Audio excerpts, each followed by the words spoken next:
like to call the October 11th meeting of the City of Post Falls Planning and Zoning Commission to order. Will you please stand with me for the Pledge of Allegiance? I pledge allegiance to the flag of the United States of America and to the republic for which it stands, one nation, under God, indivisible, with liberty and justice for all. Play ball. All right. Again, as it was announced, if you could, please make sure and silence or turn off your cell phone if you do wish to speak during one of the two public hearings or during general public comment. Make sure that you fill out the paperwork and turn it in. We will go ahead and start with roll call, please. Schlott-Howard. Here. Ward. Here. Davis. Here. Kimball. Present. Carey. Here. Stephenson. Here. All right, Mr. Manley, I believe we have two very pressing ceremonies, announcements, appointments, and/or presentations that we need to address. Yeah, the first one being the fact that it is Halloween season. It is National Face Your Fears Day. So this holiday was created to help everyone use the spooky season to come to grips with their own fears and stand up to them. The other one is Sausage and Pizza Day. I like So that. National Face Your Fear Day and National Sausage Pizza Day. Yeah, Oh, quite a combo. Right. I'm all for the pizza. I don't plan on jumping in the water with a bunch of sharks. That's another time. All right, any amendments to the agenda? There's none. No amendments, okay. Declaration of conflict, ex parte contact or site visits. Commissioners, anything to declare? No, sir. None. Okay, seeing none, then we will move to the consent calendar. Yeah, item A is the meeting minutes from the September 13th meeting. Item B is the zoning recommendation for the Far West Steel annexation, file number ANNX 2210. Item C is the zoning recommendation for the Joseph Family Trust annexation, file number ANNX 227. And item D is the zoning recommendation for the Gabori annexation, file number ANNX 229. All right, Commissioners, hopefully you had time to take a look at those. Any questions, comments, concerns? Entertain a motion at this time then. I move to approve the consent calendar as presented. A second. Motion and second. Any further discussion? Call for vote. Schlott-Howard. Yes. Ward. Yes. Davis. Yes. Kimball. Yes. Carey. Yes. Stephenson. Yes. All right, citizen issues. This section of the agenda is reserved for citizens wishing to address the commission on an issue that is not on the agenda this evening. Persons wishing to speak will have 5 minutes. Comments related to pending hearings, including decisions that may be appealed by city council, are out of order and should be held for that public hearing. Do we have anyone that wishes to speak for citizen issues this evening? Okay, seeing none. I believe we have no unfinished old business. Is that correct? That is correct. All right, then that will bring us to the main portion of this evening's meeting, and that is the public hearing. We'll go ahead and open up the first zoning recommendation.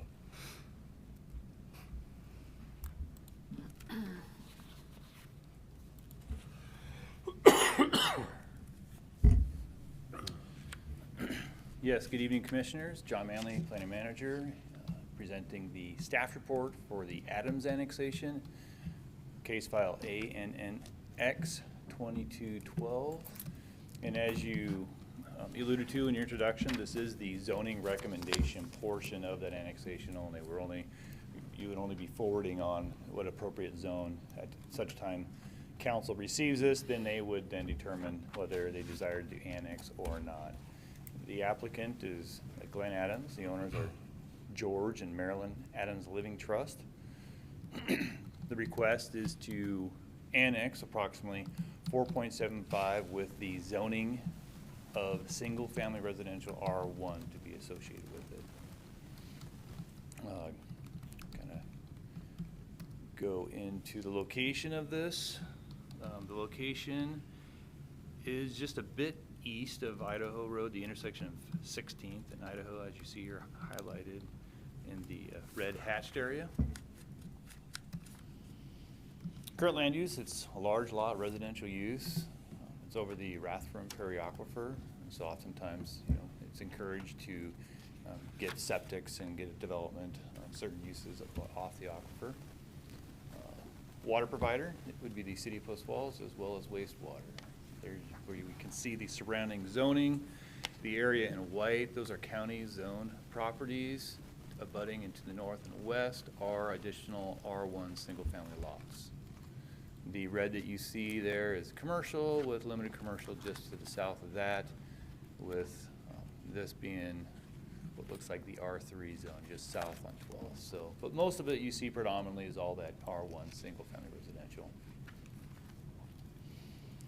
So looking at the zone change review criteria, we'd look at it as the amendments to the zoning map in accordance with the future land use map. Everything that you see here is designated low density residential. In bold there, you see the kind of the palette of allowable zones to be asked for. R1 is one of them, and you can see the single family residential being highlighted. It's located in the central prairie, and it does cite to promote infill development, and this would be considered infill.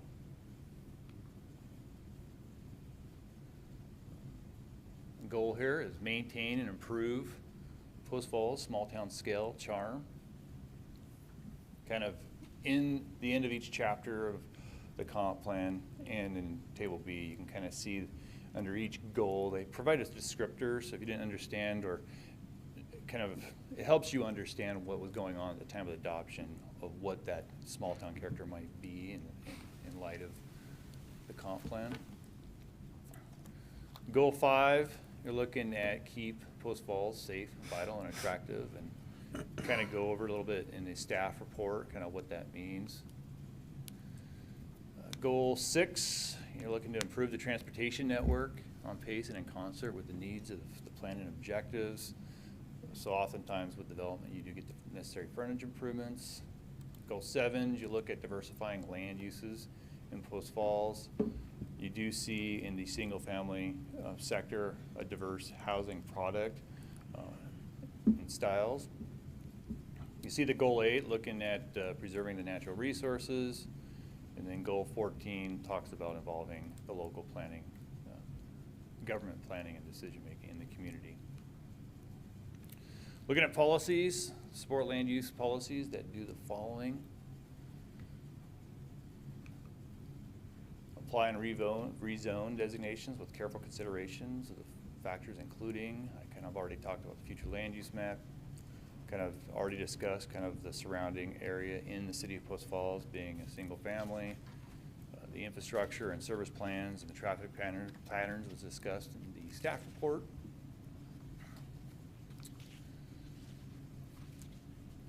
Looking at encouraging development patterns to provide suitability, scale, daily needs and services within walking distance. You did see in there was some degree, it's very limited, but there is some limited commercial and commercial uses nearby. And then Super One Foods isn't too far away from this location either. There you see the policy 9. This has more to do with the annexation aspect though, but encouraging annexation of those county islands. Looking at providing housing for our housing needs for 15, and then the other ones had to do with annexation. Same with this, be more pertinent to annexation rather than zoning.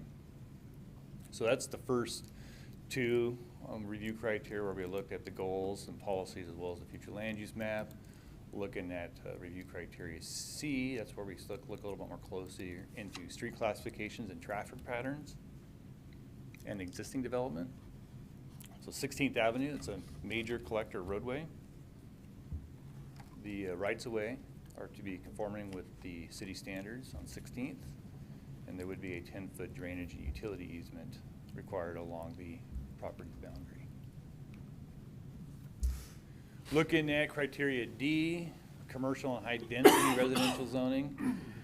This criteria really isn't applicable as they're looking for a low density. The next one here, limited neighborhood commercial and lower density, is typically a sign of properties as they proceed further from our urban activity areas.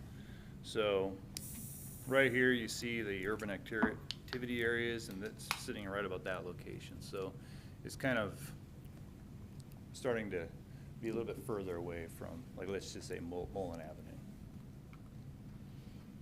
The last one deals with industrial, which isn't applicable. We'll go into agencies notified. Pipeline, they had no comment. Kootenai County Fire Rescue, they reserved their comments for at the time of site plan review or development of the site. Post Falls Police, they were neutral. Highway District, they were in support of the change, and DEQ had no comments, with the school district also being neutral. John, before you go any further, I think it's worth noting, because I feel like it's getting missed on a pretty regular basis, but Kootenai County Fire and Rescue is ongoing, correct? Meaning that at the site plan review through the entire process, Fire and Rescue basically have their hands all over each one of these. Well, with development, be it either a subdivision or a site plan review, they review it pretty intimately with the city to make sure that there's no access issues for any sort of structure on these sites. I appreciate that. I just want to stress that, because with all of these that were in support or neutral, sometimes I think that gets missed, so thank you. So any questions you have for me at this time? Any questions? No. Could you go back, because I saw it in the staff report, like the main reason for this annexation? I think I saw it on a slide, and it's really just to, like, they're not wanting to build a subdivision. They want to hook up to city sanitation. Well, you have to talk to the applicant, but from what I understand, they do currently want to potentially do like a minor subdivision, Okay. create some larger lots. They do have some sewer limitations at this point in time, and so they did discuss with the city about if they do place development on this lot, is there a way to do it strategically, so if and when sewer becomes available, they would then have the opportunity to then do potentially a subdivision. But Gotcha. in the short term, no. Long term, potentially, but I think the applicant would have to speak more intimately with that. Okay, perfect. Thank you. Any other questions? Invite the applicant up then.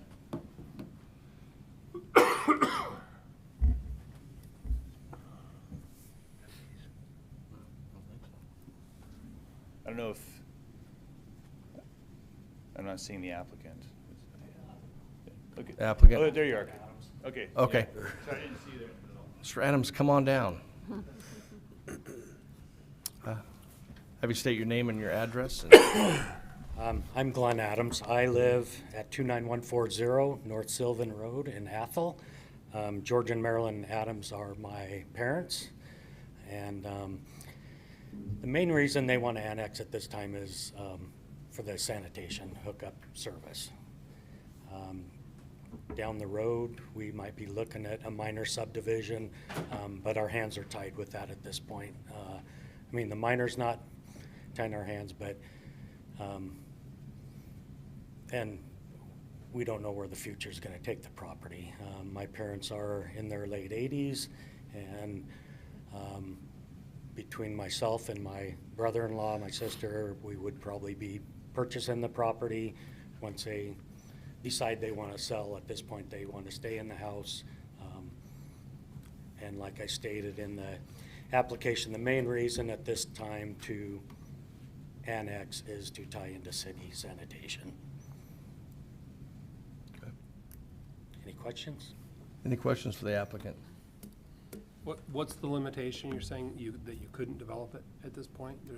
From my understanding, sewer's got to go to the north, or you got to pump it, because it's only 6 feet deep at 5.5, 6 feet on 16th.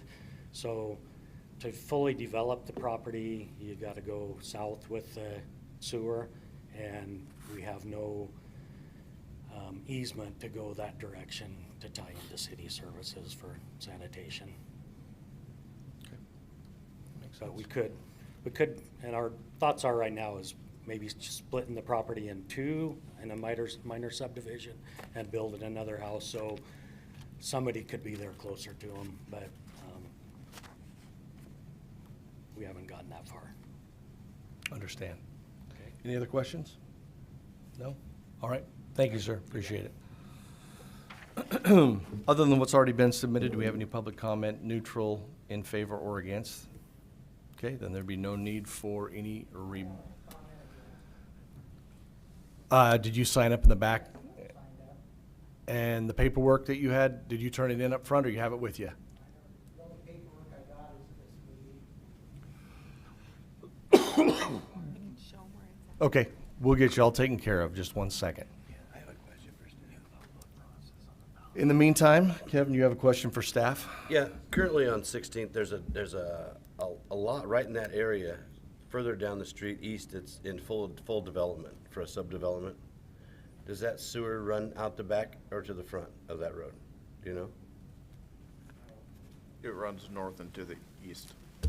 I will say that, Yes? Yeah. Are you doing that? Yep. I will say that some of the sewer connection, direction of the sewer isn't really one of the review criteria. We're looking at, you know, they're looking for the. Oh, no, I was just curious, yeah. They're looking for a zone and, you know, is it the right zone that they're asking for and is, as part of the annexation?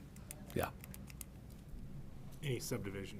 Those are my investigation minor would have to tactics. go back. Yeah, we'd have if, you know, once again, the subdivision, if you're assuming that you're getting the right zone correct, after that, you have two different processes. You have a minor subdivision, which is an administrative process where we look after a lot of the same interests. And if it's a major subdivision, which is anything, 4 lots or more with a road, or any road, then it triggers a major, which then that would come before the P&Z Commission.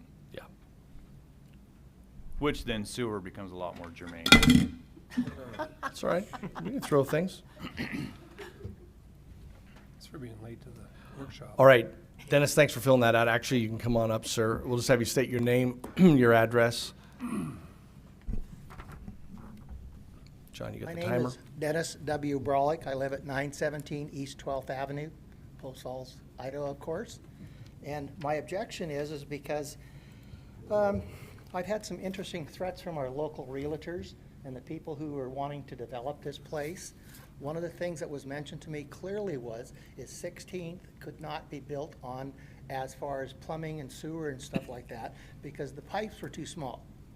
And one of our famous realtors gave me a call and they wanted to offer me $35,000 for the right-of-way because I'm at the south end of that property where they'd have to bring the access to, and that would destroy 5 of my lots if I future develop it or turn it over to my family. And I was blown away, and she said, well, we've got to make money on the lot, because I said, well, lots are going for almost $175,000, and why would I want to destroy?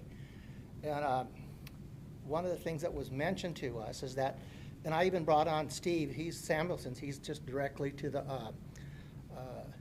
west of me, and that we thought we would sell as a block back in 2008 when this first came up, when the 4 gentlemen from Canada wanted to develop this entire block, all 100 and some acres at once, and they were going to put in senior citizen housing, which would be more like what we saw earlier in cottages and stuff. They wanted to develop the swimming pool so that it would be bigger for the city of Post Falls. And everybody in this area, when I said, well, I'm going to sell because I got offered $1 million for my 2.5 acres, these kids were serious. They're the guys that own that big mall in Canada, has all the swimming pools and the things that go on. But nobody wanted small houses.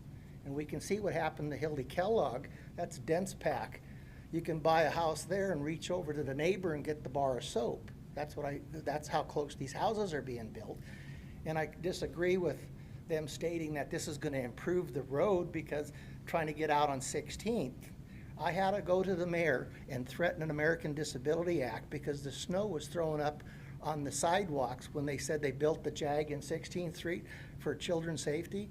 Well, I'm a forensic photographer in the military, and I photographed all the kids walking home in the streets because the sidewalks are packed. Also over here on the bridge, the Veterans Bridge, us guys were on our walkers climbing across the bridge, and it's called the Veteran Bridge. Well, gave them 72 hours to do it, and that's when they bought the little ATVs with the plows on to start cleaning some of the sidewalks.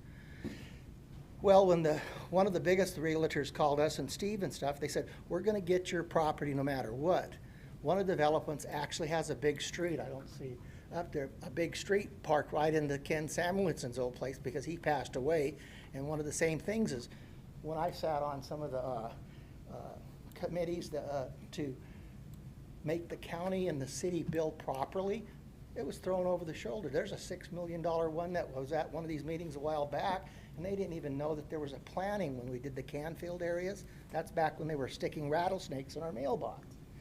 So when I got called by the realtor, and there's some things you can't say in church, I was called because I refused to sell her the right-of-way through my property because 12th is the only way that this development can go forward. And back when I talked to George and stuff, that we didn't want all this dense pack like Hildy Kellogg's property got. But now we're getting it, and you put more homes on that and the access to 16th, we're filling up the look. And walk around Post Falls and see Singing Meadows or Grouse Meadows or 25 seconds, just so you know. okay, so we don't have that.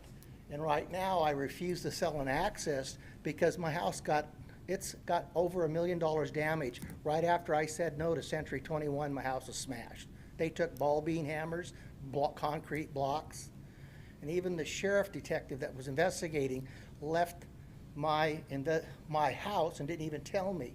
And when I met with the police chief and the county sheriffs, it's like, well, we don't have to tell you anything. And I'm the victim within a week of saying no to the realtor about the development coming across my property. My house is boarded up. And I spent specifically today to stay here because I thought maybe eminent domain was coming. Because when I'm threatened with getting my property no matter what, this is when I say enough. And there's no way this project could be built without coming across mine. Okay, thank you very much, sir. Any other comment? No other papers? Okay. We offer the opportunity for rebuttal. Anything that you wish to add or say, sir? If so, we'll just have you come up and.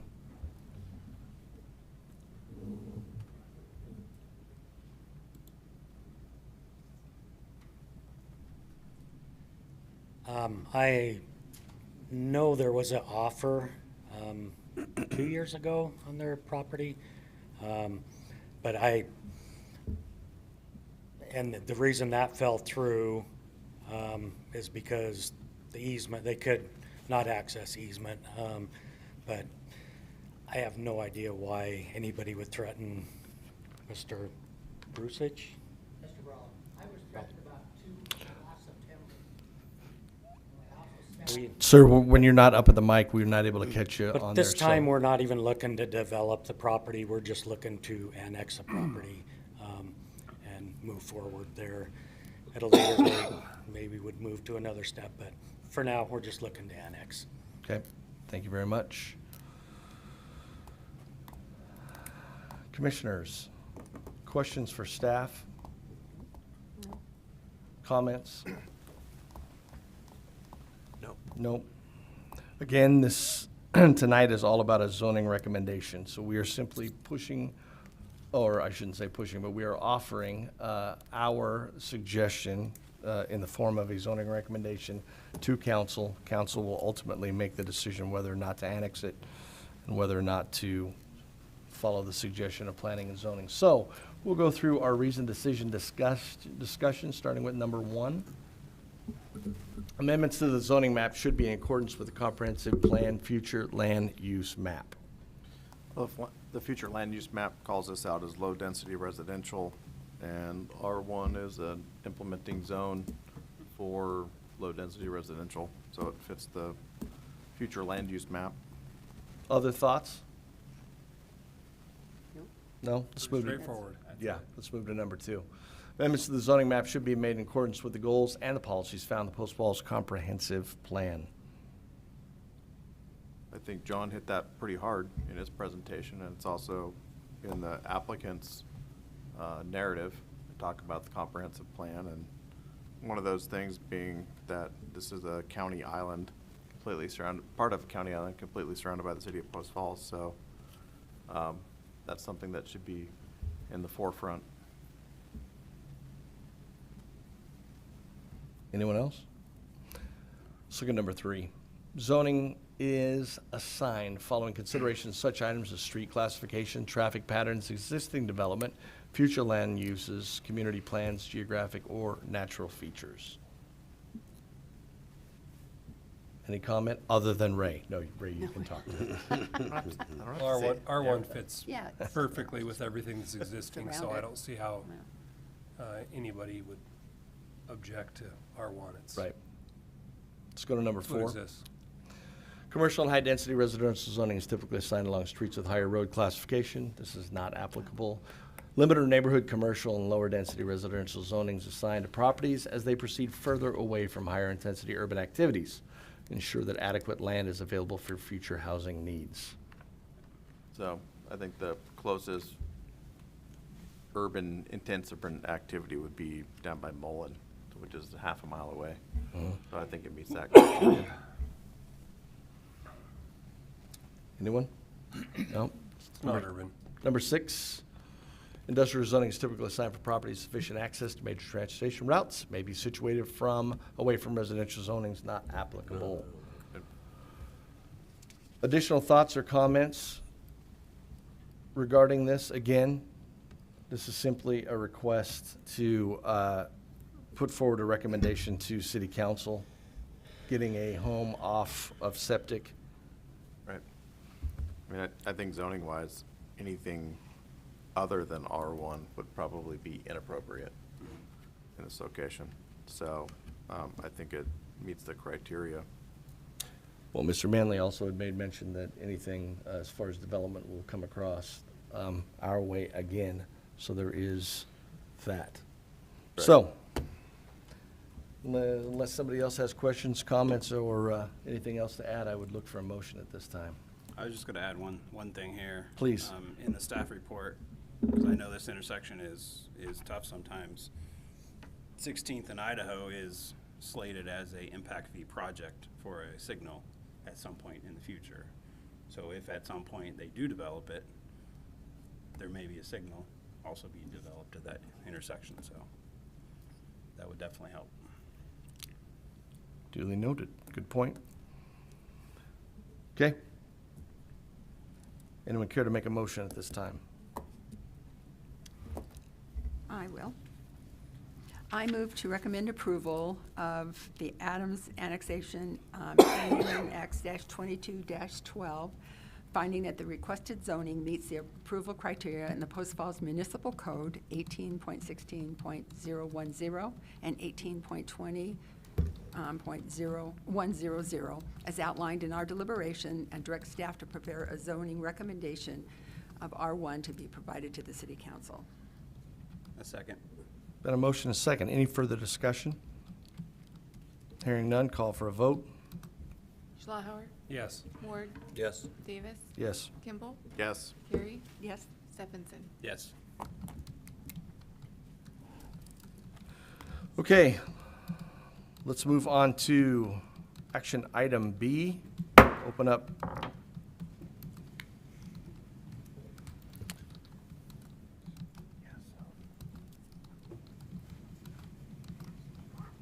Mr. Porter, take it away. Good evening, Commissioners. Ethan Porter, one of the planners of the city, here to present the CORSTOR special use permit. The applicant is MacArthur Engineering, and the owners is CORSTOR LLC, and they are here to represent on their behalf as well. They are requesting approval to develop a storage unit facility on approximately 6.16 acres within the R1 and R3 zoning districts. So here you can see it's zoomed out here, but we have Corbin Road directly adjacent to the west, and then you have I-90 south of this site, which is I-90 right away, and then Craig Avenue just to the north. That area hatched in red. So looking at that site, it's large lot residential. There's a vacant lot on there as well. And the physical characteristics of this lot is just that it's over the Rathdrum Prairie Aquifer. And so anything that would be dealing with sewer would potentially be the city's responsibility to pipe that to their treatment plant. And so the water providers in that area is East Green Acres Irrigation District, and the wastewater, like I mentioned, is the city of Post Falls.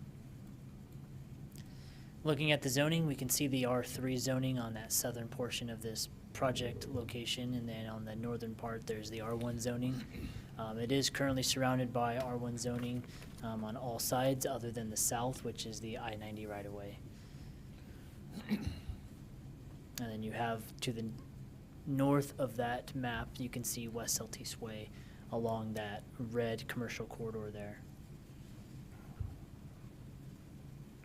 Looking at the review criteria for a special use permit, we look at the first one, which is the implementation of the special use will or will not conform to the purposes of the applicable zoning district.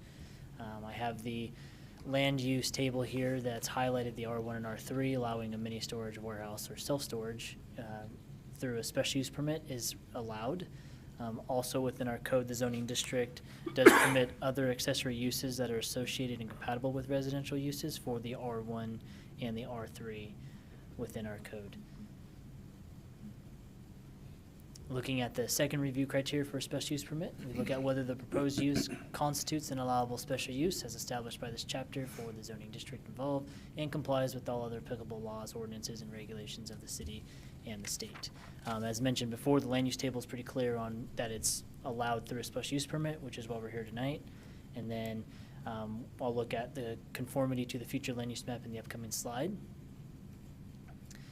which there it is right there. The pink is the business commercial future land use designation, and the red is commercial, and the blue is transitional. So you can see that the hatched area in black, which is the project location, is encompassed within the business commercial area.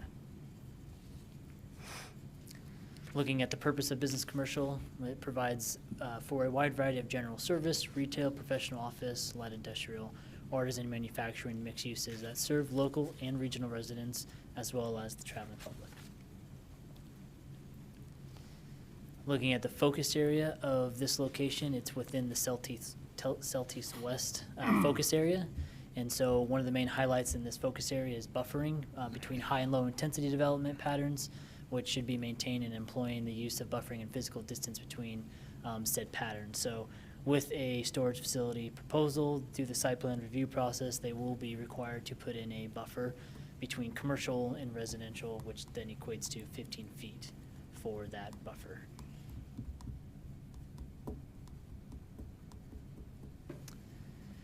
Looking at the review criteria C, we look at whether the proposed use will or will not be compatible with the health, safety, and welfare of the public or with land uses within the vicinity of the proposal. So the proposed special use is projected to generate less than 20 trips per day as outlined in the staff report. And then the wastewater generation from the proposed mini storage units would be less than a residential development, as noted also within the staff report. Looking at review criteria D, we look at the proposed use will or will not comply with the goals and policies found within the comprehensive plan. As John mentioned in his earlier presentation, we basically give a goal, and then within the comprehensive plan, there's a descriptor after that in our comprehensive plan that kind of discusses what that goal means and kind of some points of interest for that. So goal number 2 is maintain and improve the provision of high quality, affordable, and efficient community services in Post Falls. Goal 7 is plan for and establish types and quantities of land uses in Post Falls, supporting community needs and the city's long-term sustainability. Some of the policies outlined within the staff report is policy 1, basically talks about level of service, the physical health of the community, and then maintain and enhance resident quality of life, promote compatible, well-designed development, and implement goals and policies, which is what I'm covering now. And so, looking at policy 8 is encouraging compatible infill development and redevelopment of vacant and underutilized properties within city limits, which this would be as it's underutilized right now for the size, and it's just a single-family home currently. Policy 26, we look at maintaining and improve the continuity of sidewalks, trails, and bicycle paths in Post Falls, which there would be frontage improvements required through the site plan review process that along the frontage would be included with sidewalks, swale, street trees, curb and gutter, that sort of thing. Policy 86 is with the local business community, work to enhance, sustain, and diversify the local economic base by helping retain, promote, and expand existing businesses and industry, supporting innovative entrepreneurial enterprises, and supporting opportunities related to campus and mixed-use models, which this one isn't really that, but the other ones could be applicable to this development in this request. So coordinating provisions for workforce housing, attracting new business, and clean industry. not the workforce housing either, but definitely new businesses and clean industry could be. The agencies that this was notified is listed here. And of these agencies, the Post Falls Police Department remains neutral. Cooney County Fire and Rescue reserved comments for the site plan review process, as you stated earlier, Chairman Davis. And then DEQ provides no comments at this stage of development. Post Falls Highway District didn't have a comment, and then the Yellowstone Pipeline had no comment, and there's no impacts to their right-of-way for this project or request.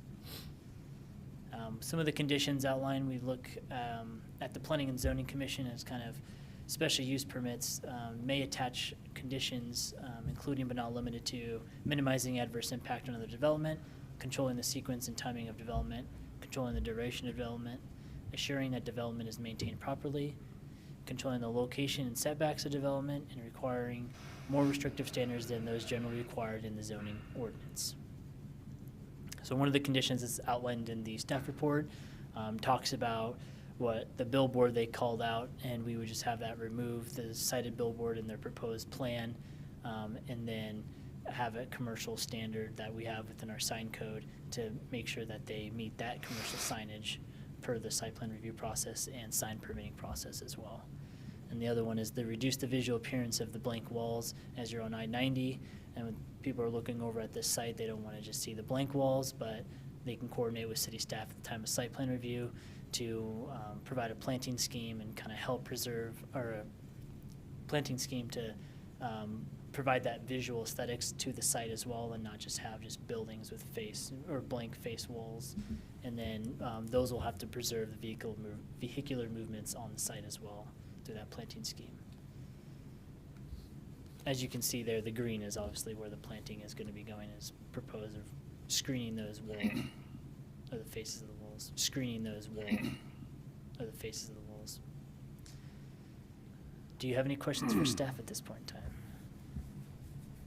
Questions for staff? Yeah, I Ethan. don't know if this would be for you or for the applicant. Would it be 24-hour access? That I will leave to the applicant. Okay. You had mentioned something about 20 trips a day. Correct. Is that 20 vehicles in the facility a day? What do you? I believe that was engineering's purpose for that, is their review of that. And I don't know if Rob Paulus wants to comment any further on that, but I'll let him take that away. Commissioner, Robert Paulus, Assistant City Engineer. What we did was we took the number of units for this and we went into a manual called the Institute of Transportation Engineers, and that takes a look at different uses and a number of studies that have been done over the years across the entire United States, and says for a similar type use, here's a range of what you can expect for the number of trips per day coming in and out of that facility. This one had about 211 units, if I'm remembering correctly, and from the chart we saw that that you would anticipate around 20 trips per day coming to that site. You take that same acreage, the staff report says you could probably have about 300 or a little bit more trips if you had a residential use on there. If you think about most people who have mini storage use, they're not going to it every single day. Maybe a couple times a month, some people more, some people less, but it averages out, 20 trips a day, 30 days, that's 600 trips a month for 200 units. So when you look at it that way, it kind of makes sense, at least when I did the math in my head as well. Sure. And compared it. But I that was get the it. basis of where we came up with the 20 trips per day. Here's, Excellent. Rob, really quick. So for comparison, I think the ITE manual says that a single-family house produces 10 trips per day.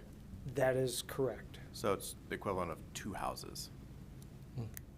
Yes. Interesting I perspective. sat at my storage unit today. I have 3 of them up on 16th.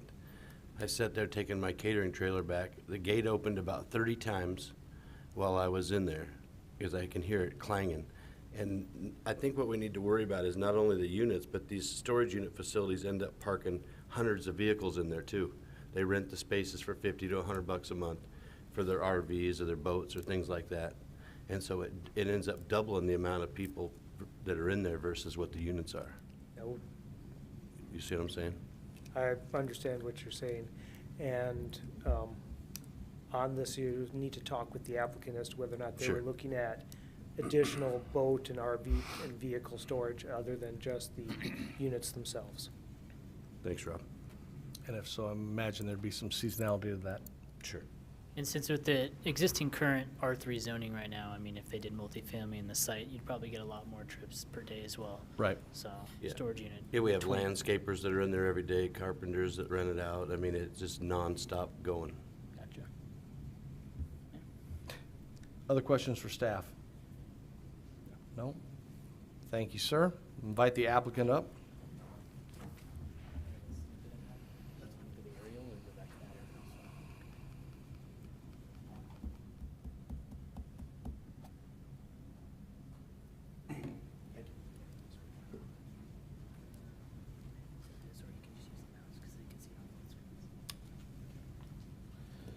Good evening, Commissioners. Scott MacArthur, MacArthur Engineering, here on behalf of CORSTOR LLC. My clients looked at this property for several years and had several ideas. And I think we went round and round as to what we would pick or propose for this property. I think their intention was to make sure that it had the least amount of impact in this residential area, and that is why they settled on this direction for the proposed storage facility. They originally intended the use of multifamily and the use of single-family residential under the underlying zonings that are there, R1 and R3. They had conversations with the city about doing a zone change, swapping the R3 to commercial. I analyzed it as an engineer and mentioned to my clients commercial usage in this particular area with the amount of residential traffic would just would create a traffic nightmare. We're already dealing with that in the city. Let's not push that. So really what this boils down to is traffic, not an eyesore. Those those issues that are being brought up can be minimized. And my client, knowing what they do and what they've done in the past, nothing has ever been an eyesore. So again, here tonight to talk about 211 storage units in one facility. There's an existing home on the property, and my slideshow is not here tonight. I did not get it uploaded in time. I'm sorry. The existing home is located at 324 Corbin. It's occupied. It's currently on East Green Acres Irrigation District water. The entire facility is in the East Green Acres Irrigation District, and will have that water served to it. But what it doesn't have is sanitary sewer. And so with this project, sanitary sewer will be extended not just from Cami Court to the south to serve the facility, but it will also connect this missing piece that just never can seem to be developed on Corbin Street, Corbin Road, excuse me, to the north of Cami Court. Brain fog, head cold, sorry. So what we have 4.17 acres of R3 zoning, and we have 1.97 acres of R1 zoning. We're here asking for a special use permit to encumber the entire 6.14 acres with this storage facility. It could be a multi-phase facility. It could be a single-phase facility. We're not quite sure yet. We need to get through this step to make sure what we're proposing is in the likings of the city. This will all be indoor storage. And yes, the units ranging from 10 by 20 to 16 by 50 will be a range of, mini storage to your RV and boat storage. I have an RV and boat storage unit. I visit it probably once every other month to put more stuff in there for my wife. So, access. One of our main controlling items here was access. We have, again, 6.14 acres. We have access to Terrace Street, which is off of Craig Avenue to the north, and we also have access off Corbin Road to the south, adjacent to the interstate.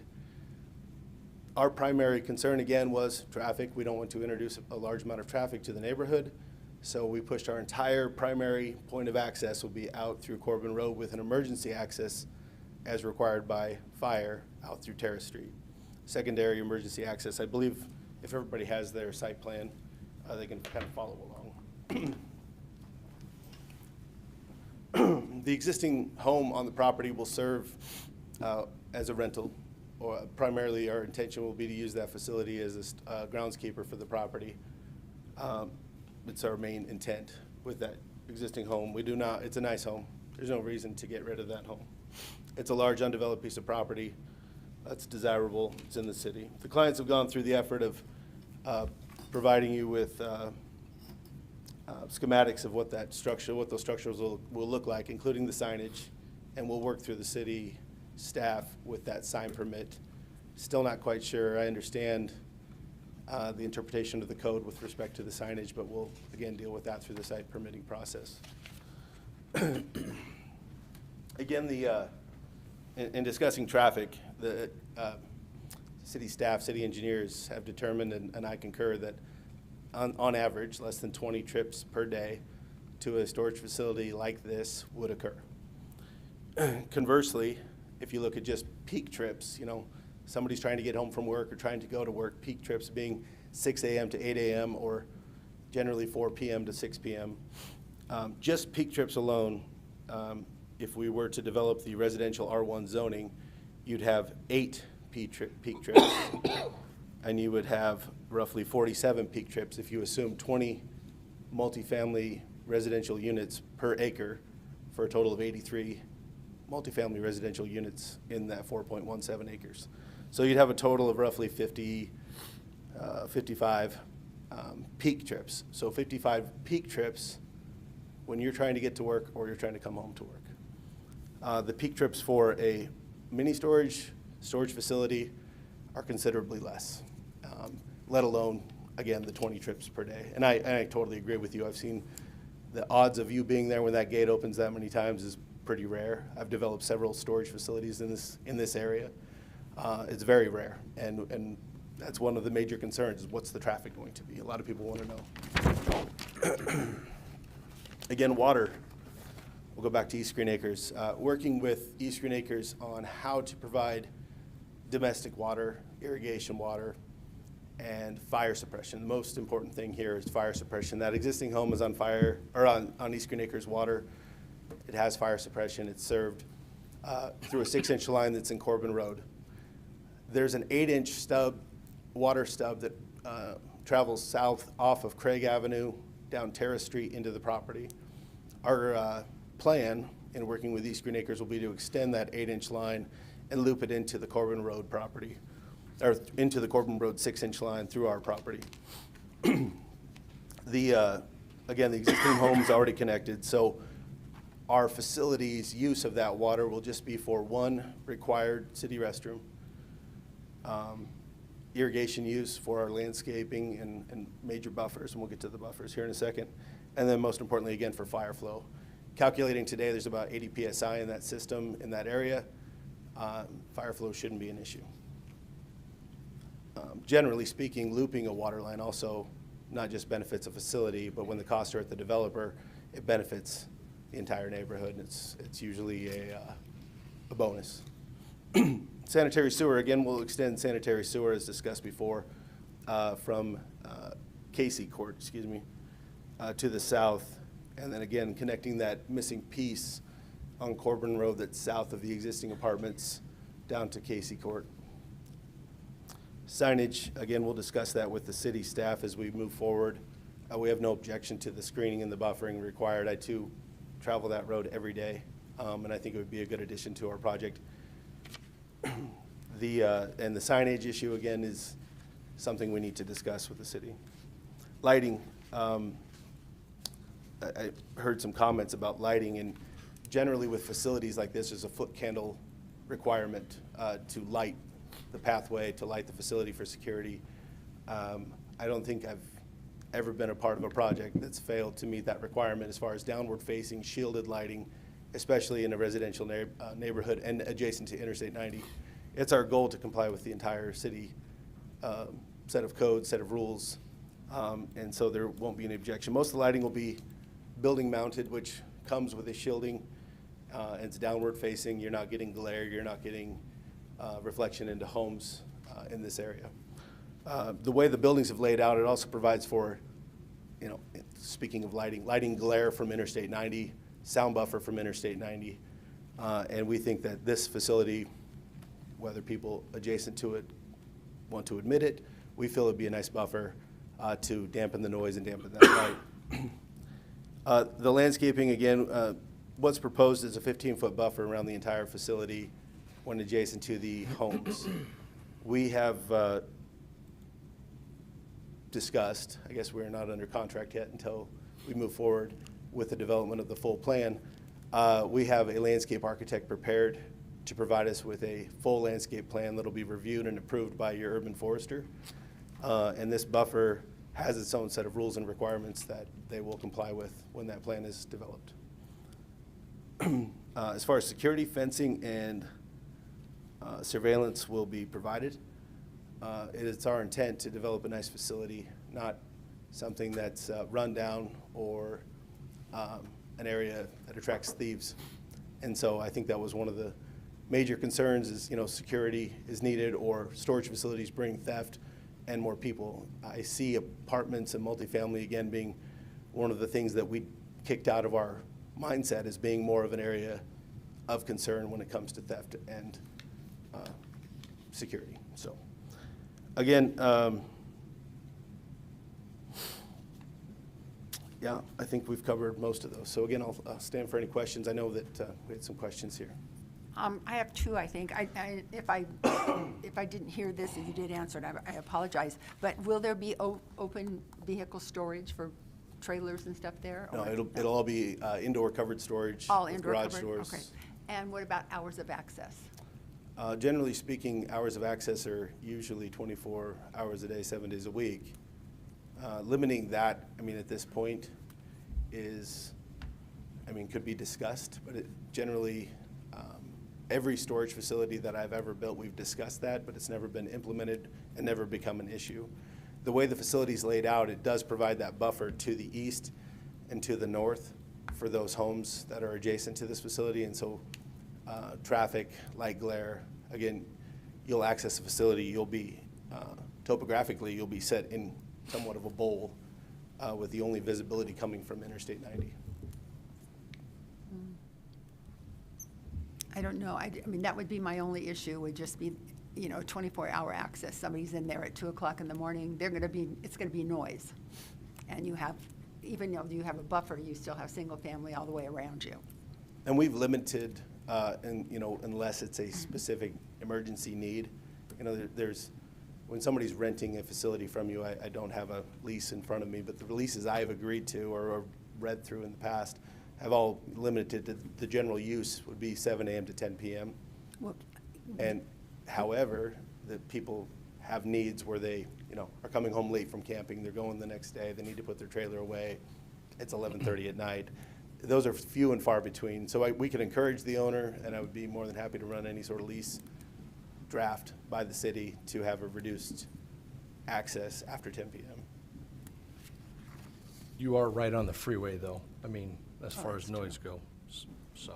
Ours is reduced access after 6, and it's annoying. So Yeah. you have a lot to do after 6. It's not ideal. Yeah. And it's been nice. It's been implemented before actually in the county through several storage facilities.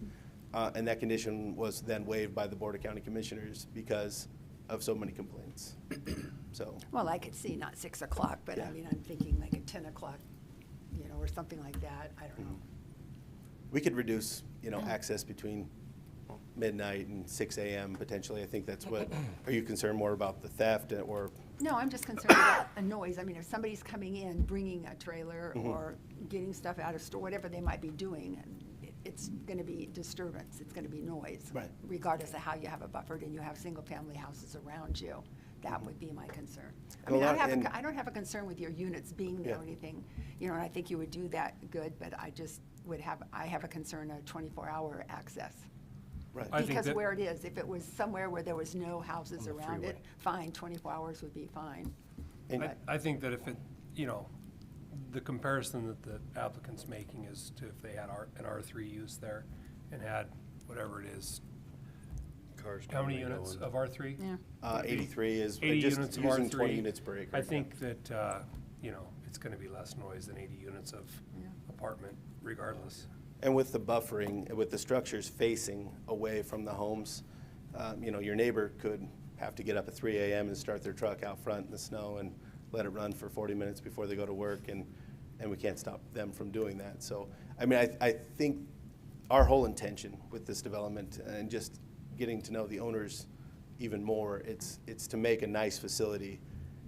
They've sacrificed units for this layout. They've sacrificed, I know it doesn't come across that way, but trust me, I've been through many renditions of this layout. And they're putting it together in a manner that isn't going to be questioned by the city when it comes forth with the site plan. They want to make sure they go through, they have a good name, and they're creating a good product. And this is just what they've done when they've developed and worked in the city of Spokane Valley. They've worked in this area and moving forward. So the sewer is gonna have to be brought clear down from Casey Court, and, There's a section, right up here, that's the south here, this little last section right here through Corbin is dry. There's no sewer in that section of road right now, so this project will be required to put that in. And then they'll pick for it one up. bathroom? Yep. And then this home that's down here, the existing home, we'll take it off septic and put this on sanitary sewer. The problem is this So area. all the houses that are north on Corbin from the Right. property there, they don't have sewer currently? No. But it'll be available in Up the to street Craig. after this? Yeah, I don't know if that house on the corner of Corbin and Craig on the southeast corner there is on sanitary sewer. But one thing to note too is the sewer basin for this area is to the west of Corbin is in a different sewer basin than to the east. So we're the tail end of the sewer basin that's in this vicinity here. So extending this sewer to the property is really only to serve this property and the parcels, the 3 parcels are potentially only 2 parcels to the north. So it's a considerable amount of work to make this facility work, but that's my client's intentions with the property. Okay. Other questions? I got a quick question for Mr. MacArthur. With regards to lighting and wall packs on the buildings, would it be amenable to your client to limit the wall packs to face the driving areas? Not have them off the back of the buildings? Yeah. Facing the neighborhood residences? I agree, yes. Yep. I think Okay. that's ideal. One of my issues, my only issue with that is security. And I think that, you know, we've all been around floodlights and security lights that just come on when your dog runs by on the chain link fence. We don't want that to happen. I think, I don't know a good solution to that, other than, you know, we want to protect the neighbors too. We don't want somebody to be walking down this 15-foot landscape buffer, jump a fence into somebody's backyard either. So this is, ideally, I mean, that could happen right now with nothing developed on the property. I think we could minimize the foot candles or reduce the foot candles to that area to have some sort of lighting, but not have, you know, it could be downward facing off those structures. My Shield. experience with most wall packs is that as downward directed as they are, Still have a, they still, especially, and some of those houses they look like they've got about a 20-foot setback to their back property line, which I would expect that would be incredibly obtrusive to have a 24-hour day or an all-night-long wall pack staring into their backyard. I think what we could do in exchange is reduce the wall packs on the back of the structures and have some sort of night vision type camera, security camera in that area that could, you know, collect anything, you know, not trying to look into the neighbor's property, but facing down the back of the buildings. Right. Okay. I have a question. In the staff report, condition 4, it says to be completed in 1 phase. I think you said maybe 1 or 2 phases. Have you discussed that? We've talked about phasing it since the submittal of this plan. Just with the economy right now, we want to make this project happen. And my clients are looking at opportunities to make it happen under a single phase, but we would request that it be potentially a multi-phase project with still the intent of making it a single phase. It's just, we're trying to make smart financial decisions, so. Okay. Anything else? No. No? Height, real fast, Oh, building heights. Topographically speaking, this property is in it has about 3 feet of elevation change. Truly speaking, there's some highs, there's some lows, but it is in a lower area of it's lower in relating to the neighboring parcels on their existing property. So the structures, while they may be, X foot high, they'll still be lowered into the ground as a less of a deterrent than let's say, a multifamily, a two-story multifamily structure. So, Well, looking at your picture here, so your larger units would be in the middle, the taller and larger ones? what we proposed, those, yes, correct. Single shed roof on the structures that are that are adjacent to the north and the east and even the west boundaries. And then the taller peak structures will be in the middle, but they're 12 by 35 units in the middle.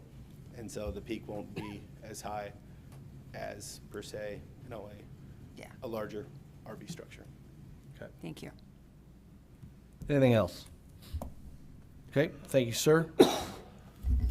Public comment. Take them all.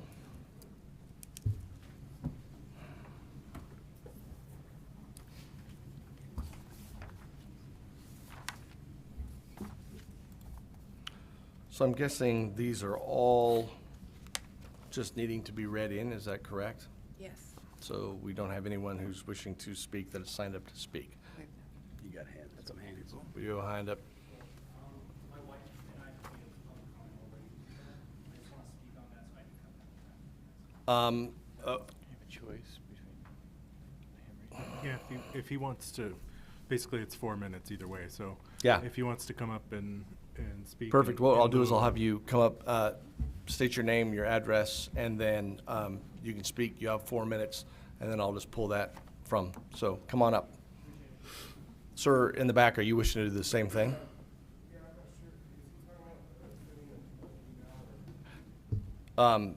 Yeah, there would have been a letter. We'll get through him, and then I'll address you. All right, thank you. Hello, my name is Alex Sherman. I am the owner and resident of 455 North Macon Street. Thank you very much for taking the time to listen to this, and thank you, Mr. MacArthur, for taking the time to present this. So the main 3 points I want to present to you guys is 3 things we are worried or concerned is. One is the possibility of devaluing property value because of the construction of that as well. Plus another thing was traffic. Like you were mentioning before, the engineer presented that proposed special unit is projected to generate less than 20 trips per day.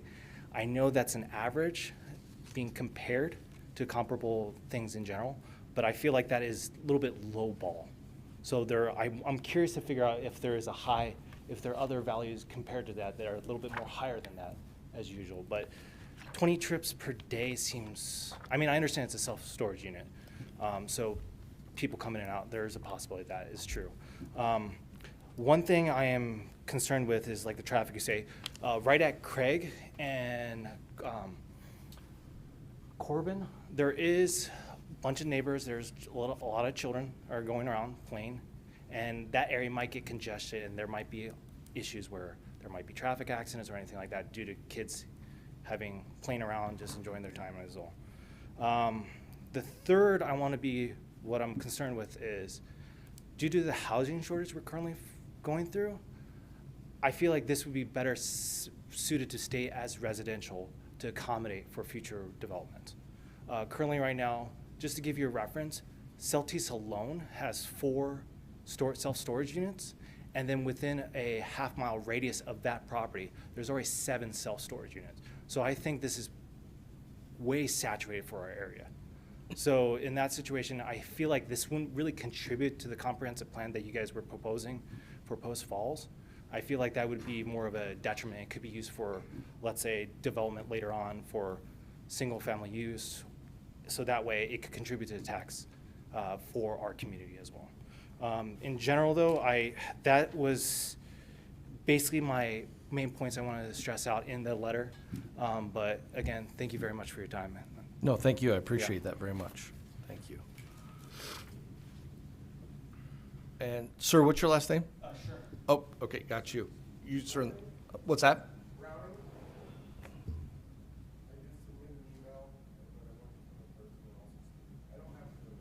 No, go ahead. Go ahead and come on up.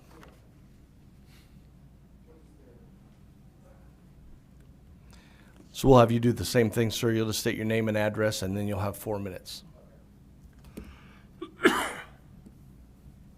My name is Casey Browning. I live at 425 North Megan. I'm right on that far corner where it's going to be right up against. And as I mentioned, I did send an email. So I was just going to read these bullet points that I sent in the email for the rest of the residents, and they can expound on that later. One of the reasons I'm against this is obviously he already mentioned access roads to the property cut through a heavily residential area that is greatly offset from the main avenue. This would create a dangerous situation for children, bringing heavy unwanted traffic near homes, families, children, and pets.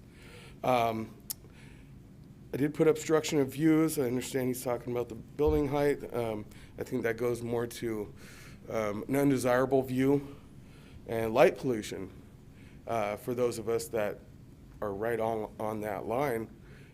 It's obviously going to need to be lit up at night, right? So we're going to be bombarded with more light than we already have.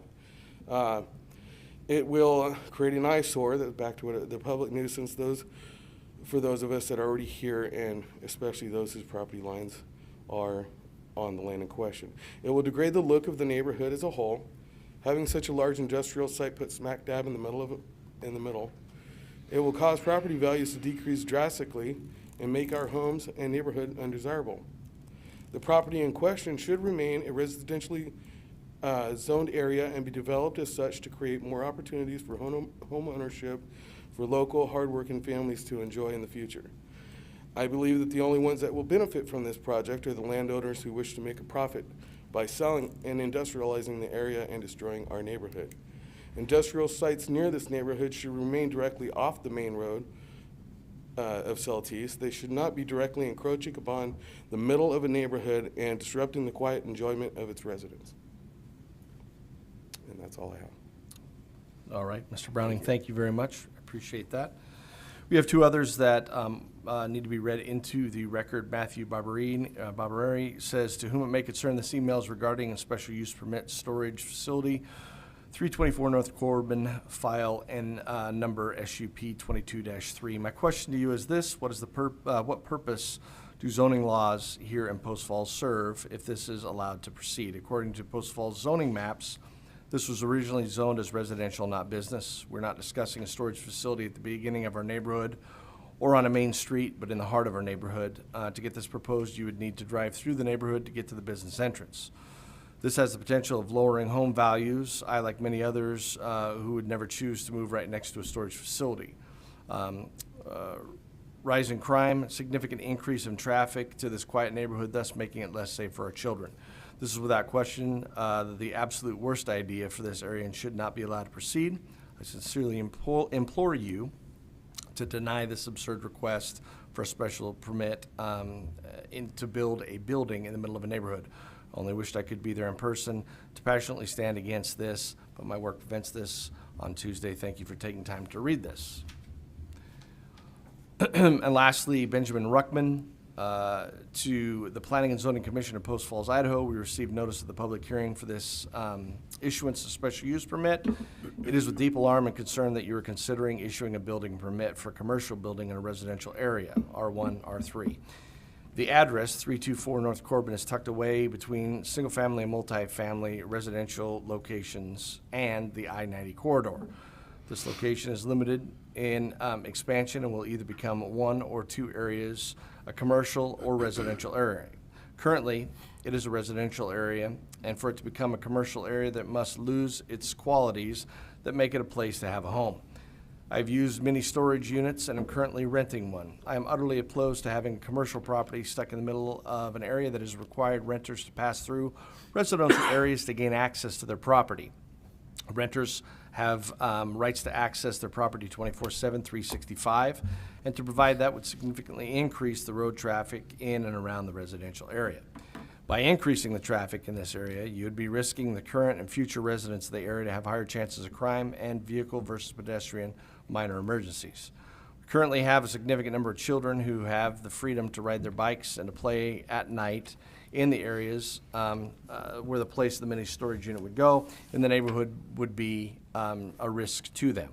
We propose that finding a location that would have direct or less closer access to West Celtics Way without having to dive through a R1, R3 area and risk higher crime and endangering children unnecessarily would be more appropriate than to dive through, more appropriate. If you decide to grant the special use permit, we'd then be forced to find appropriate means to redress of grievance. Respectfully, Mr. and Mrs. Benjamin and Diane Ruckman.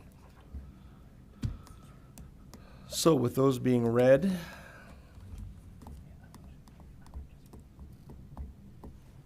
assuming the applicant will want to address.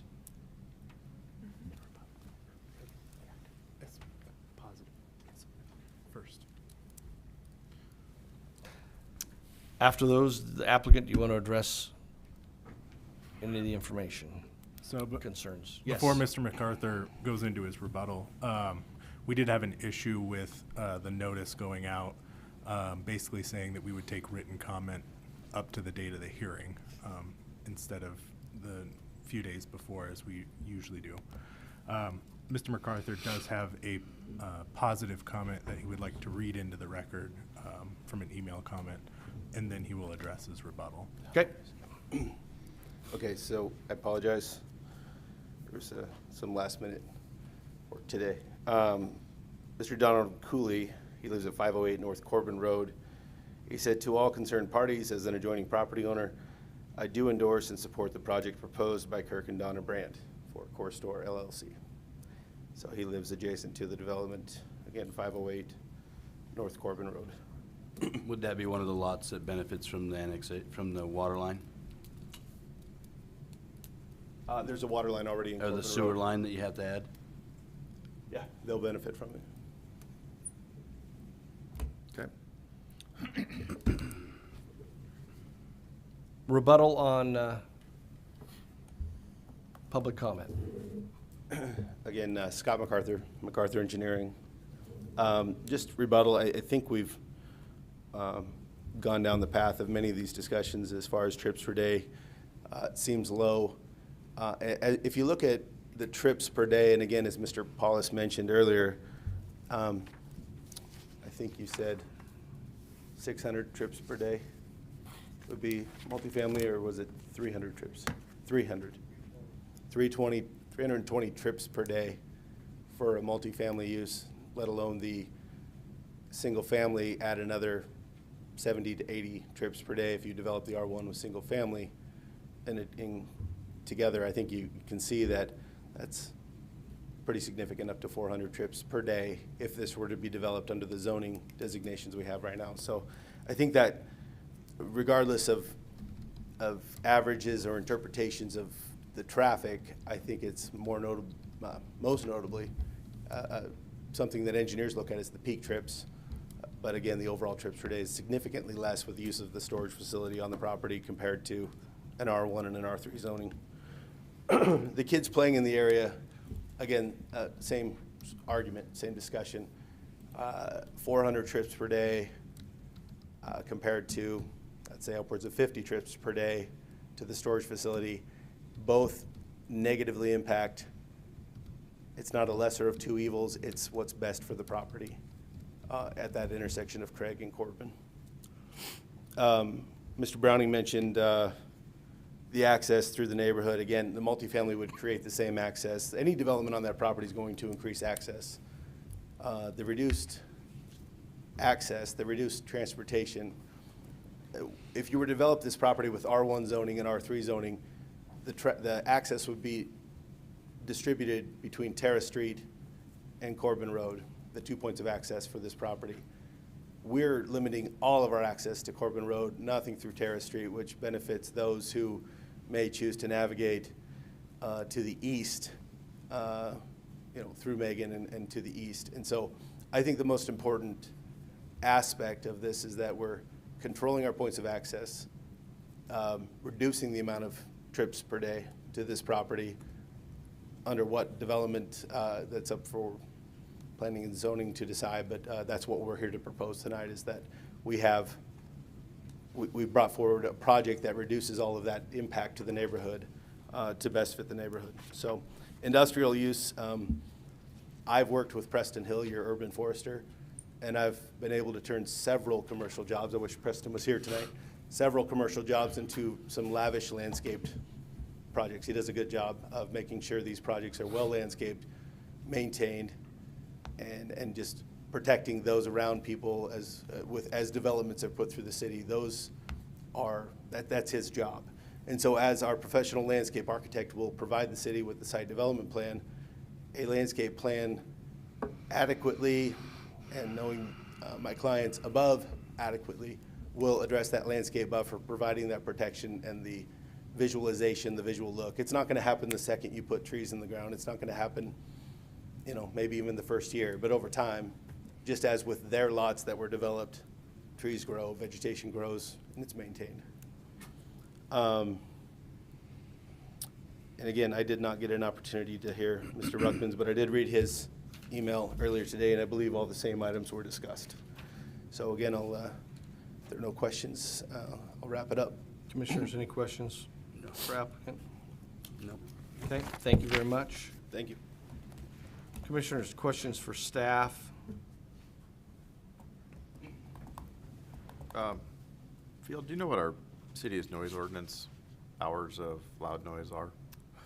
Not off the top of my head. I believe it's 10. I don't believe the Wallace, city, I believe, Rob, you get, Yes, the noise ordinance for the city of Post Falls is from 10 PM till 6 AM. Okay, and so anyone who's making obscenely loud noises during those times can call the police and get some resolution.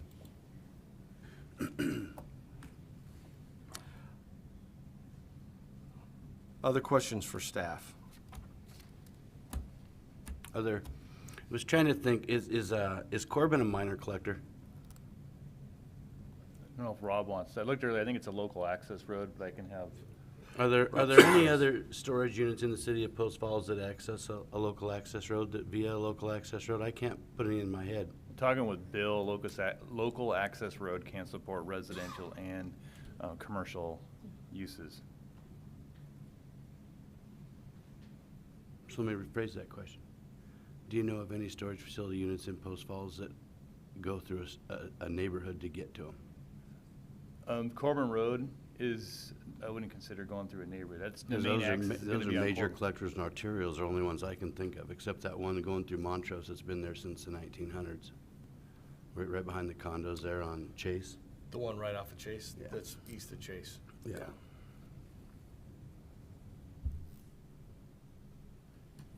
That's all I have. Okay, any other questions?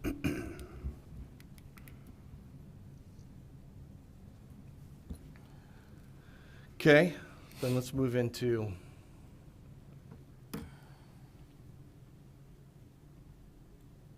Is there any questions on that billboard element from staff? I don't think so. Anyone? No, follow Okay. the design standards, right?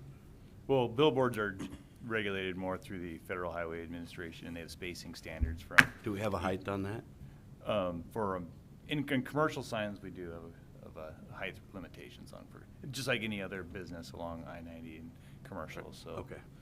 We treat them like anybody else there for a standard commercial sign, but Sure. billboards are a completely different beast. One thing that continually comes up, and this has come up multiple times before, and it seems like whenever there's a project, whether it be storage units, apartments, a store, whatever the case, is the immediate, this is gonna ruin my property values. I've tried to look and research that and have not been able to find anything, statistically speaking, that there is a decline in value. In many cases, it's actually an increase. Yeah, and to piggyback on that a little bit, we have special use permits, we have adopted criteria for special use permits. Now, we can do extra conditions on special use permits. That's the whole idea behind special use permits, is they're a conditional thing. You can regulate certain things, but those additional conditions do have to comply with our adopted criteria, which up there, is really that sort of health, safety, welfare of the public, not sort of private land, property values, that sort of thing. So I would say that those kind of comments don't necessarily relate to a review criteria for special use permits, A, and B, it's a hard thing to judge. Okay, thank you. Let's beat this billboard thing up again. So the picture I have here has like a 30-foot tall metal sign says CORSTOR self-storage. Is that the billboard we're talking about, or is it not pictured? To me, it's just a site plan shows billboard, and what I've experienced at times, you have something called out on a site plan, and then you come after a decision, then you're wrestling during site plan review where it says, well, the site plan showed I could do a billboard, and so then you're into the semantics. So correcting that, saying, well, we're not, by this approval, you're not inadvertently approving a billboard. Okay, okay. Right, so that condition of approval says that any signage you have is gonna meet Post Falls signage code. Yeah, it's just clarifying that, so some later date when we're in a room at doing some administrative review process, we're not. We're not approving a 150-foot tall billboard that blocks out the sun. Right. Yeah, flashes Exactly. bright lights all night at the Right. neighbors. Yeah. You want to tie that to the underlying zone.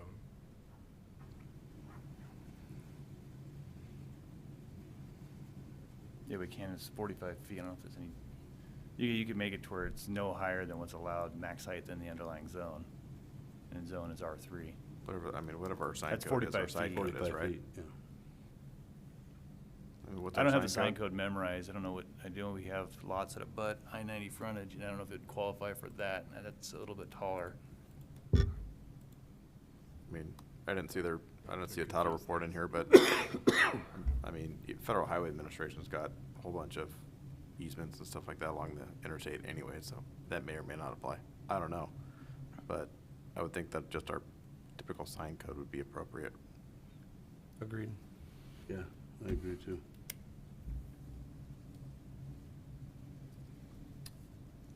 Looking at special use review criteria. Yeah, You want us so to go through each one of those? I do, and I can it's been a while since we've done a special use permit, so if you want to. Please.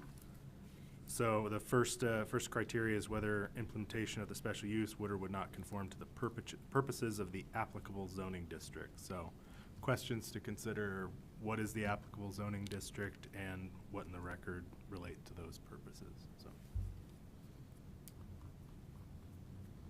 Thoughts? Well, isn't it kind of circular that it's allowed for as under a special use permit, so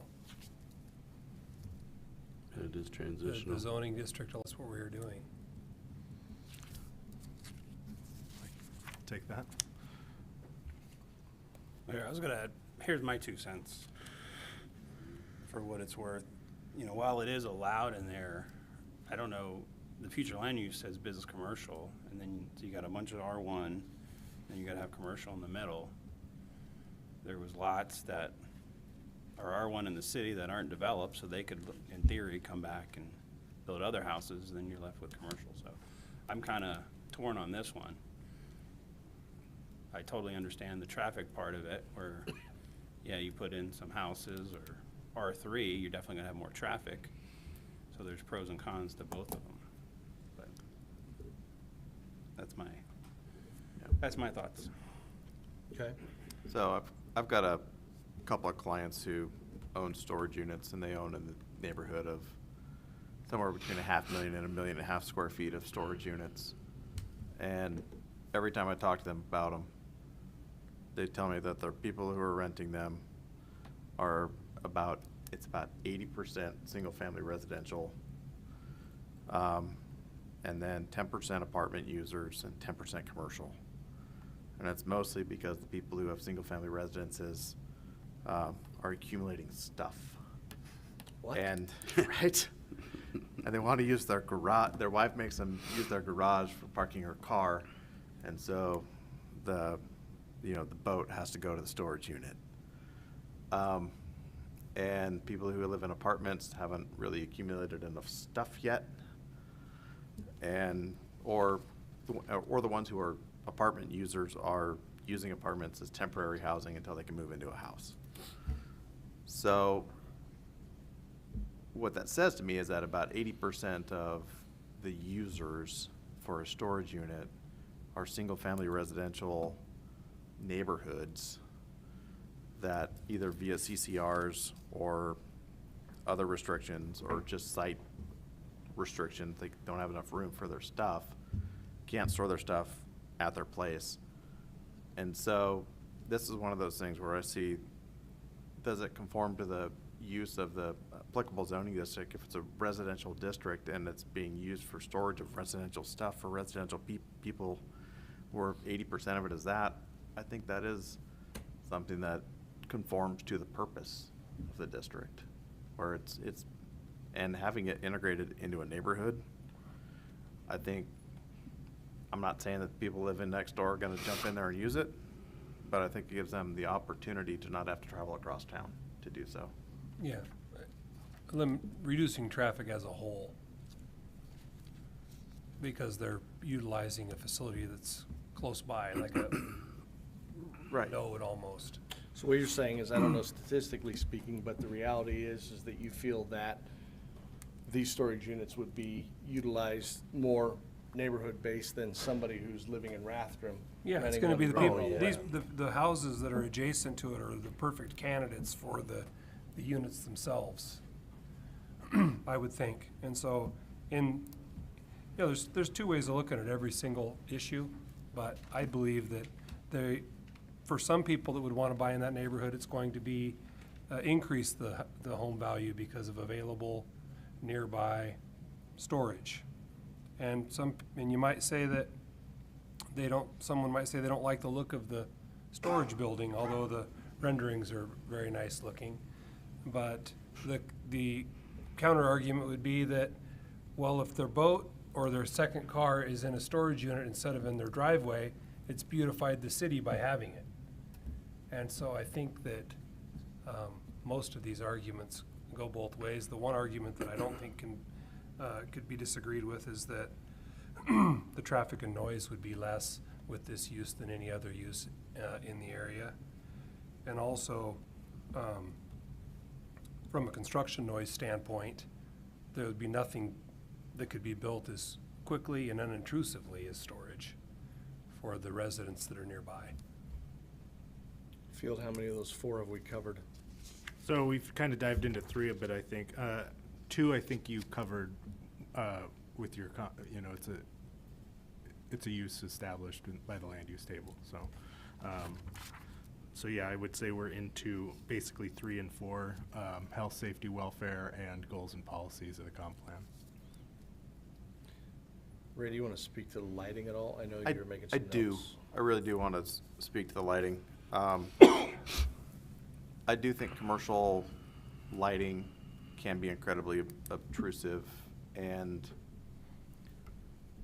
I don't know if it necessarily damages the welfare of the public and whether security lighting is a safety thing versus, on the back of a storage unit versus the front of a storage unit.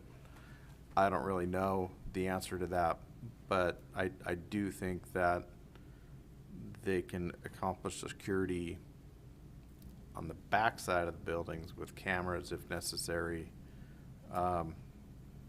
And I think that is less obtrusive than all night long security wall pack lighting. So I would be in support of a condition number 7 that said lighting should be restricted to face away from adjacent residential properties. Okay.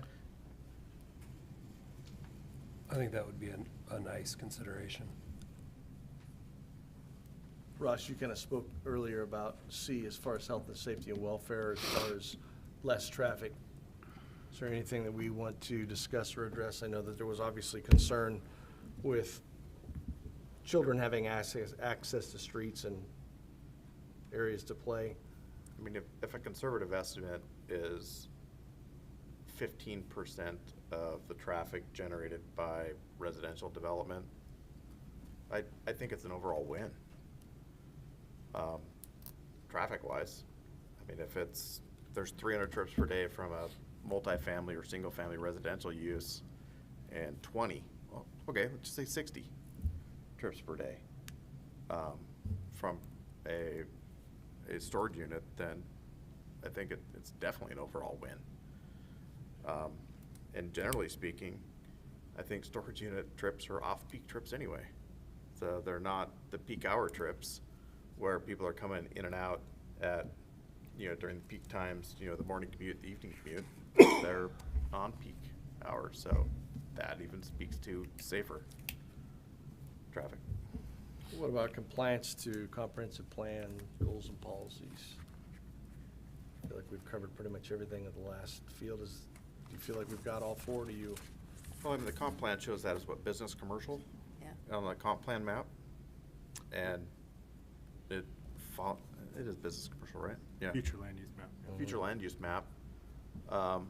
And, the goals and policies were covered pretty well in the staff report, I thought. Other thoughts, comments, concerns? Well, just a couple comments. On item number 4, condition number 4, did that not need to be changed? Because they said they weren't going to do it in one phase now.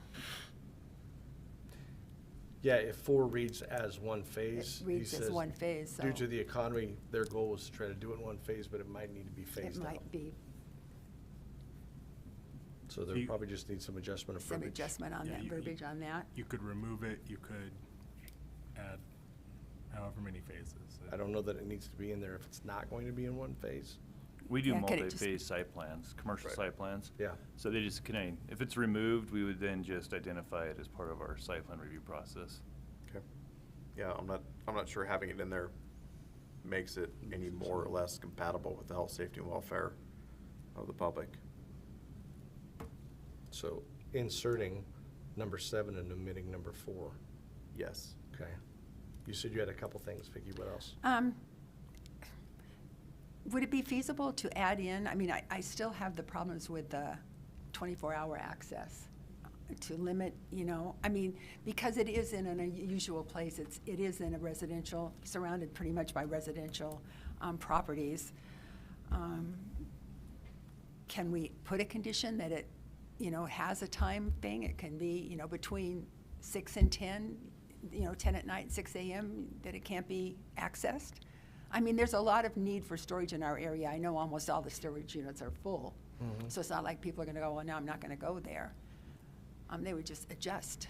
I think the one thing the applicant said is that those that have put restrictions in have, over a period of time, removed them all just because they don't seem to function. You, Kevin, said that you don't like restrictions having. 6 o'clock's crazy. Yeah. It's crazy. So you're saying that you would be in I there would at be- 5 o'clock in the I'd be morning? more or- for open for like 10 or 12, but I don't think anybody needs to be in a storage unit facility after midnight. I'm not, there are people that work all night and contractors that need to return to to their rental places, and they leave their trucks and their personal cars inside when they take their trucks or what have it, but I don't know, I honestly think it's probably gonna be a rare enough occurrence. yeah, I think so. And I also, and I contrast that to the barking dog that Yeah. could or would that very well could happen from just a bad single-family neighbor. And I just contrast those two, and I think that, I don't know if it's worth a condition of approval to. I'm trying to track it and police it in the and future. And we also have I don't- a noise ordinance where if you're woken up at 11 or at 1 o'clock in the morning because someone decides to fire up their diesel pusher and rev it and, or do whatever they're doing in the middle of the night. Sure. That they probably shouldn't be doing, then, we should encourage people to call the police and Yeah, they have use our recourse. noise ordinance.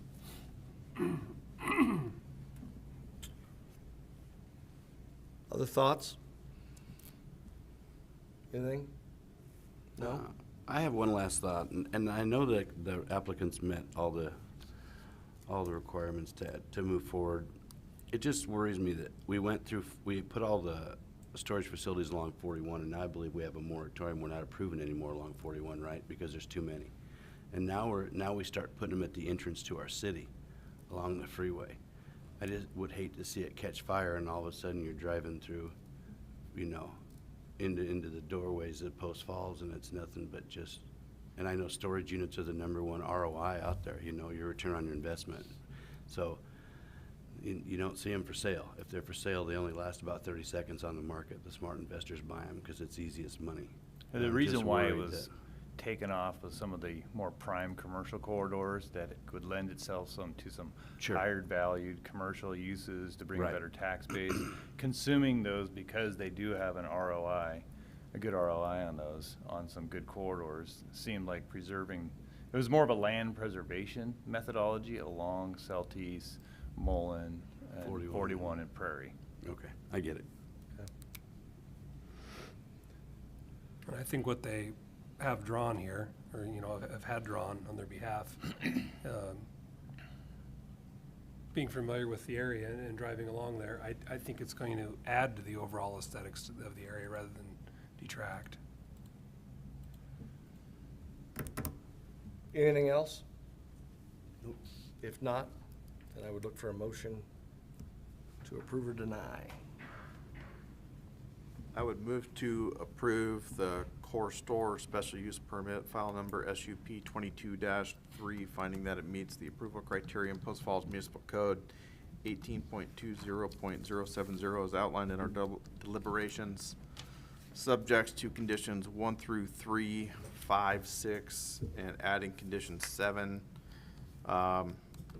as stated in deliberations, and direct staff to prepare a written reasoned decision.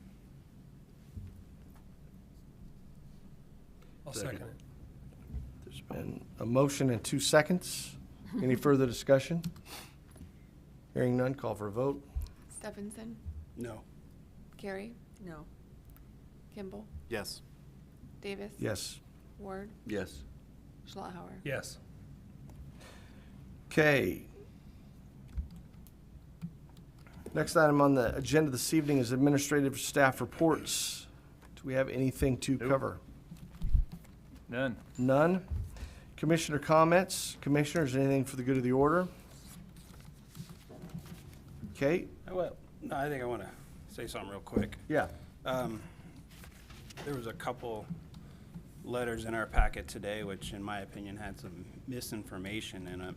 And I think as people are reading this, obviously they're allowed to give any comments they want, but they should read the packet. And I think the packet does alleviate some of their maybe concerns or things out there. But the one thing that I did want to bring up that has been brought up before and was recently brought up in City Council, one of the letters alluded to that us as a commissioner, you know, money is somehow a factor in our decisions. And we're volunteers, and that is sorely wrong and mistaken. And so I just wanted to say that publicly. So, and I know the mayor said it last week because the same thing happened. And so I'm just getting that out there, that we are volunteers, 1 to 2 meetings a month. Sometimes these meetings are 3 and 4 hours long. So, but money is definitely not an option. We do the best we can with the information we have at hand. Well, I think you make a very interesting point, and I think sometimes that emotions can get in the way. It's obvious with some of the letters we receive that they're very emotion-laden and frustrated, and we necessarily can't use our emotions and our feelings. We're going off a comprehensive plan, future land use map. There are rules that we follow, so I think that was worthy of saying thank you for saying that. If there's nothing else, I would look for a motion to adjourn. So moved.